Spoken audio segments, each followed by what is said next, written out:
In the last video, I've established the equation AS equals S lambda. A is just the matrix which is applied to the input vectors. S is the eigenvector matrix, so it's made up of all of the eigenvectors of A, whereas the eigenvectors are the columns of S.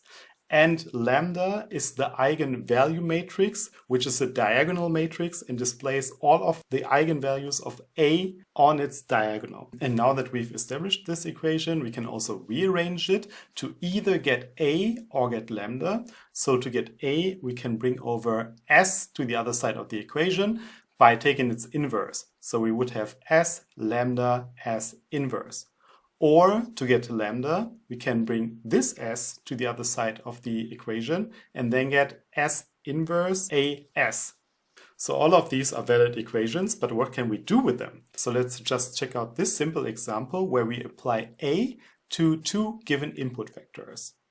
You see that A stretches out one of the vectors to get to this new final shape. Okay?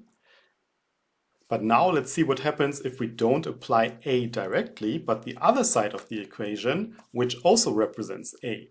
So first of all, we start by applying S inverse, which maps the eigenvectors into the standard basis, as you see over here. Then next we apply lambda, which stretches along the eigenvectors. So you see that this stretching is happening already.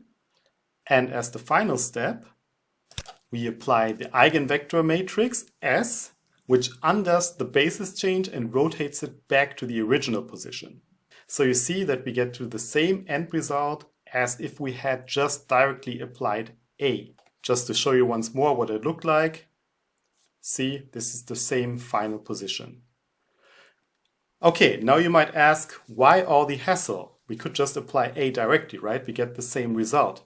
Yes, that's correct, but applying S lambda as inverse, so the diagonalized version of A, has some great benefits. Let me mention here that this only works if A is actually diagonalizable, so if S inverse exists. For that, the eigenvalues in the eigenvalue matrix lambda need to be distinct. So all of the eigenvectors are also different and independent. One example where this is super useful is when you want to calculate the powers of a matrix, which usually when done on A directly, A to the power of K is a quite costly calculation, but it can be done on S lambda S inverse.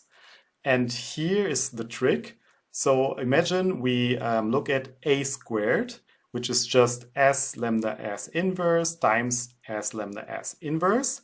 What we can do now is we can cancel out the S inverse S part here in the center and then just multiply these two lambdas to get lambda squared. So we would have A squared equals S lambda squared S inverse. And the same logic holds for A cubed.